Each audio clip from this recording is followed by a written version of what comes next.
Hello, everyone, and welcome back to Queen Elizabeth, A Day in Her Life. Let us take a look at the royal news for this recent week. The first story comes from MSN from CNN. These British royal residences are opening their doors this Christmas, and this story came out on 11/23/24. Story by Kathy Rose O'Brien, CNN. Not long ago, if you wanted to spend Christmas with the royal family, the only way to get close was to press your nose up to the TV screen during the monarch's Christmas speech. But times have changed, and many royal residences are getting into the holiday spirit by opening their doors to the public for a range of festive events. So here's our selection of Christmas offerings fit for a monarch. It's part of a drive by King Charles to make royal residences more accessible and profitable. Earlier this year, the monarch opened up new parts of Buckingham Palace and Balmoral Castle for the most intimate public tours ever permitted. And this winter, there are exclusive guided tours at Buckingham Palace, Windsor Castle, and the Palace of Holyrood House. So here's our selection of Christmas offerings fit for a monarch. First up, Sandringham Estate.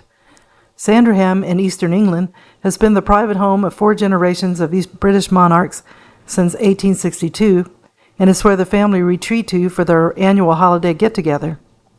With royals in residence, the house itself will be off limits to the public, but there's still plenty to do on the royal estate. Between November 21st and December 24th, visitors will be able to follow a winter light trail called Luminate around the Norfolk estate. The grounds have been transformed into a sparkly wonderland, glowing in all the colors of the rainbow, thanks to thousands of lasers, strobes, and twinkling lights. There's also a Christmas tree maze and a new tree house this year, plus marshmallow toasting by the fire pits. And since the royals, Queen Victoria and Prince Albert, are credited with popularizing the tradition in the UK, it's only fitting that you can buy your Christmas tree from the estate's own sawmill. Windsor Castle.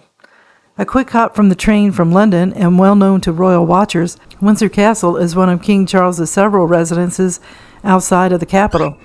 Many will be familiar with the location as the venue of Prince Harry and Meghan Markle's wedding, and it's also the burial site of the late Queen Elizabeth II.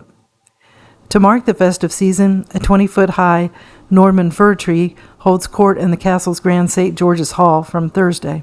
If you opt for a visit, not only are the apartments, check out the Crimson Drawing Room, and grounds decorated to the hilt, but for the first time, miniature Christmas decorations have been added to a 100-year-old dollhouse that used to belong to Queen Mary. The Christmas displays are included in a standard admission, with tickets from £30 to £37. The Palace of Holyrood House. It can't be easy for Santa Claus to keep track of which royal lives at what royal home. The official residence of King Charles in Scotland is the storied Palace of Holyrood House, home to 900 years of royal history, and in the 16th century, Mary, Queen of Scots. This Christmas, the Edinburgh Pile will be decorated with Christmas garlands in the throne room and a lavishly laid grand table in the royal dining room, and it was first used by Queen Victoria. If you're interested in a visit, there are also private evening tours on selected dates. Want to get practical? There will be a festive wreath-making workshop with florist and royal warrant holder Lottie Logman on December the 12th. Otherwise, you could take in your regal surroundings with a glass of wine in one hand and a mince pie in the other as you listen to the Robin Chapel Choir, who are set to perform festive music December the 8th and the 9th. Hillsborough Castle and Gardens. At Hillsborough Castle, Northern Ireland's royal residence, the 100-acre gardens are putting in an after-dark winter trail inspired by the 12 Days of Christmas. You'll be able to experience each verse of the famous song in a series of installations across the grounds, and Santa will be making a special visit on select days.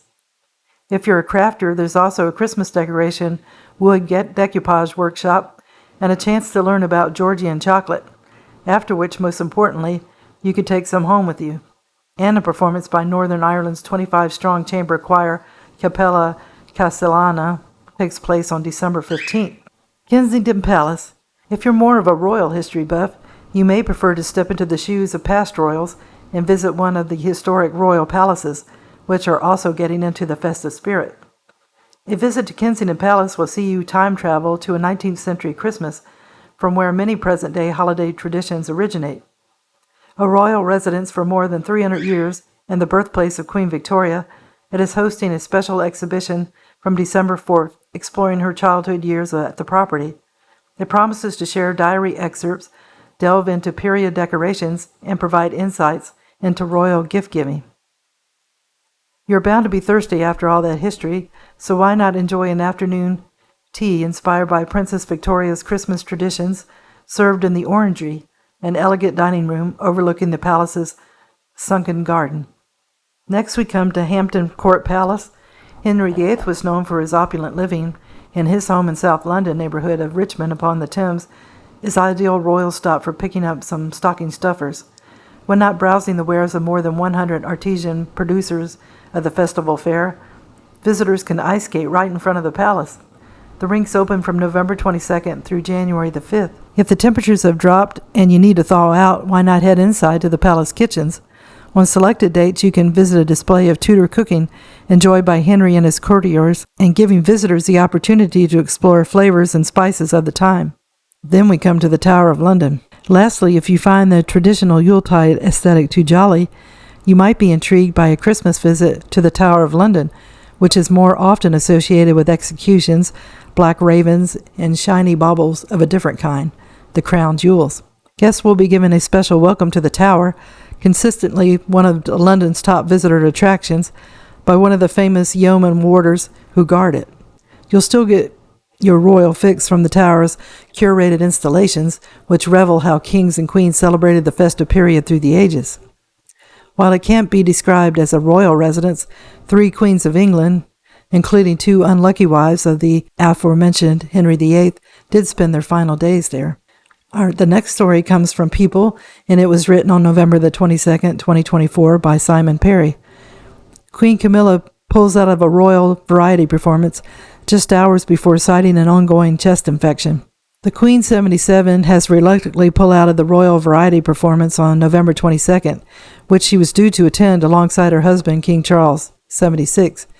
The announcement from a Buckingham Palace came about 4 hours before she was scheduled to head out to Royal Albert Hall in London. Following a recent chest infection, the Queen continues to experience some lingering post-viral symptoms, as a result of which doctors have advised that after a busy week of engagements, Her Majesty should prioritize sufficient rest, the statement from a palace spokesman said. With great regret, she is therefore withdrawn from attendance at tonight's royal variety performance. His Majesty will attend as planned, it continued. Aides pointed out that she was able to continue with some appearances in the week, including helping Charles host the annual Diplomatic Corps reception on November 19th in London. Aides also point out that considering the length and the lateness of the variety performance, which ends about 11 p.m., she's taken heed of medical advice that there was a risk when recovering patients overstretched themselves. Camilla is said by a royal source to be a kind of person who believes that the show must go on, and sends her sincere apologies to all involved. Palace sources say there's no cause for alarm, but concede that it's a stubborn bug. Camilla will travel to the couple's Sandringham home in Norfolk, which was always planned for this weekend. And our last story comes from the Express, and it was published 23rd of November 2024.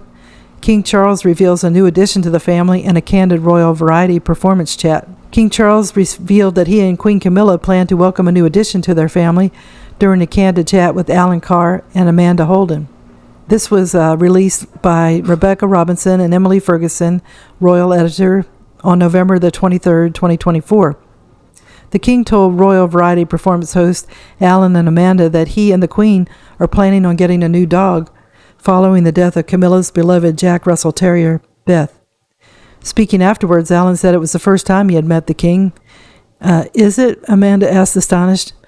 I've met Camilla before. It's the first time I met him, and he was so sweet, and he apologized for the Queen not being there. Amanda added, he was very sweet, and I said we definitely earned our pound that we got paid, and he said, yes, they've got you popping up in every single thing. Then we mentioned Her Majesty, and we wished her well, and I gave condolences for the doggie. On Monday, Buckingham Palace announced that the Queen's dog, Beth, had died, and Camilla adopted the Jack Russell Terrier from the Battersea Dogs and Cats home in 2011. The Queen is a patron of animal charity, and Amanda is an ambassador. Amanda said, no, we're going to get a new one. Merry Christmas. That's what he said, and I said, yes, but get it from Battersea, please. And Alan joked, always working. The Britain's Got Talent judge said she had just rescued a puppy from Battersea, and Alan also rescued a dog in the same week, a deaf half-lurcher, half-whippet. Well, that is all the news for today.